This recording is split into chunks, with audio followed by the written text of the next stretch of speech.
जय श्री कृष्ण दोस्तों, स्वागत है आपका मेरे YouTube चैनल दिव्य भक्ति में। तो कैसे हैं आप लोग? आशा करती हूँ कि स्वस्थ होंगे, मस्त होंगे। तो आज की वीडियो में मैं आपके लिए लेके आई हूँ इस साल कब पड़ रहा है चैत छठ, और चैत छठ की संपूर्ण जानकारी नहाया खाया से लेकर अर्घ देने तक की और इसका महत्व। तो वीडियो में अंत तक बने रहिए। वीडियो अच्छी लगे तो फ्रेंड और फैमिली में ज़रूर शेयर कर दीजिए। छठ पूजा सबसे कठिन और महत्वपूर्ण व्रतों में से एक माना जाता है।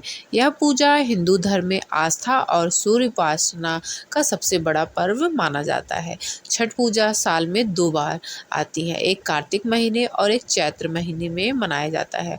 कार्तिक छठ के मुकाबले चैती छठ को कम लोग करते हैं, लेकिन इसका धार्मिक महत्व उतना ही खास है। इसमें व्रती महिलाएं और पुरुष 36 घंटे तक कठिन उपवास रखते हैं और डूबते हुए व उगते हुए सूर्य को अर्घ देकर छठी मैया की पूजा करते हैं। यूँ तो इस पर्व को देश भर में मनाया जाता है, लेकिन विशेष रूप से ये बिहार, झारखंड, उत्तर प्रदेश और बंगाल में इसे पूरे श्रद्धा और भक्ति के साथ मनाया जाता है। ऐसे में आइए जानते हैं इस साल चैती छठ कब मनाई जाएगी और इसकी नहाए खाए खन्ना से लेकर सूर्य अर्घ की तारीख का महत्व जानते हैं। इस साल चैती छठ 3 अप्रैल 2025 दिन गुरुवार को मनाया जाएगा। इस व्रत की शुरुआत नहाया खाए से होती है और 4 दिनों तक चलती है। व्रत रखने वाले भक्त इस दौरान पूरी तरह सात्विक जीवन जीते हैं।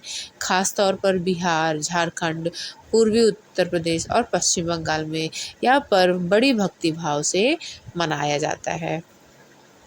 तो 1 अप्रैल को नहाया खाया होगा। छठ पूजा की शुरुआत नहाया खाए से होती है। इस दिन व्रती पवित्र जल में स्नान कर शुद्ध भोजन ग्रहण करते हैं। परंपरा के अनुसार इस दिन चावल, चने की दाल और कद्दू की सब्जी खाई जाती है। और बता दें कि चैत नवरात्रि में ये त्यौहार आता है और नहाया खाए के दिन देवी कुष्मांडा रूप की पूजा की जाती है। और 2 अप्रैल को होगा खरना। खरना का दिन बहुत खास होता है। इस दिन व्रती पूरा दिन बिना कुछ खाए पिए उपवास रखती हैं और शाम को गुड़ की खीर और रोटी और केले का प्रसाद ग्रहण करती हैं। इसी के साथ 36 घंटे का कठिन निर्जला व्रत शुरू हो जाता है। 3 अप्रैल को है संध्या अर्घ। इस दिन व्रती शाम के समय छठ घाट पर तालाब के किनारे जाकर डूबते हुए सूर्य को अर्घ देती हैं। इस दौरान ठेकुआ, फल, नारियल और गन्ने का प्रसाद चढ़ाया जाता है। संपूर्ण मतलब इस व्रत में आप कितनी भी चीज़ चढ़ा दो कम है। हर प्रकार के फल, हर चीज़ इस वाले व्रत में चढ़ाया जाता है। छठ पूजा की गीत गाएं और पूरा माहौल भक्तिमय हो जाता है। और फिर 4 अप्रैल को सुबह का अर्घ और पारण। छठ पर्व के आखिरी दिन व्रती सुबह जल्दी उठकर उगते हुए सूर्य को अर्घ देती हैं। इसके बाद व्रत का पारण किया जाता है और प्रसाद बांटा जाता है।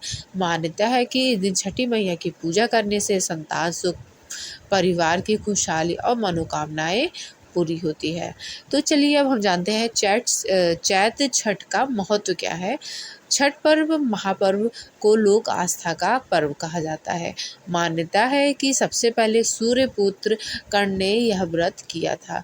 छठी मैया को संतान सुख देने वाली देवी माना जाता है, इसलिए खासकर महिलाएं यह व्रत पूरी श्रद्धा से करती हैं।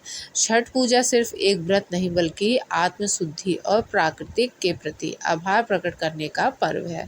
इसे पूरी श्रद्धा और नियमों के साथ करने से भगवान सूर्य और छठी मैया की कृपा प्राप्त होती है। अब हम जानते हैं चैत्र छठ की पूजा सामग्री।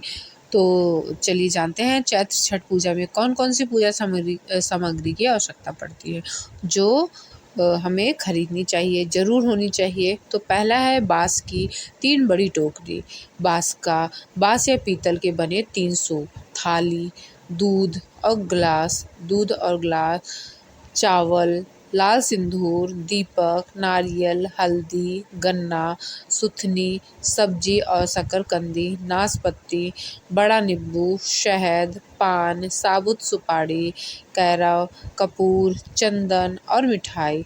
प्रसाद के रूप में ठेकुआ, मालपुआ, खीर, पूड़ी, सूजी का हलवा, चावल के बने लड्डू, ये सभी सामग्री चैती छठ के लिए महत्वपूर्ण है। आदि सभी पूजन सामग्री को एकत्रित करके बांस की बनी टोकरी में रख दें। फिर भगवान सूर्य को अर्घ्य देते समय सारा प्रसाद सूप में रखें और सूप में ही दीपक जलाएं। फिर नदी में उतरकर भगवान सूर्यदेव को अर्घ्य दें। तो इसी के साथ मैं अपनी वीडियो को समाप्त करती हूँ। आशा करती हूँ आपको ये वीडियो अच्छी लगी होगी। तो चलिए मिलते हैं एक और नई वीडियो के साथ। तब तक के लिए जय छठी मैया। स्वस्थ रहिए, मस्त रहिए।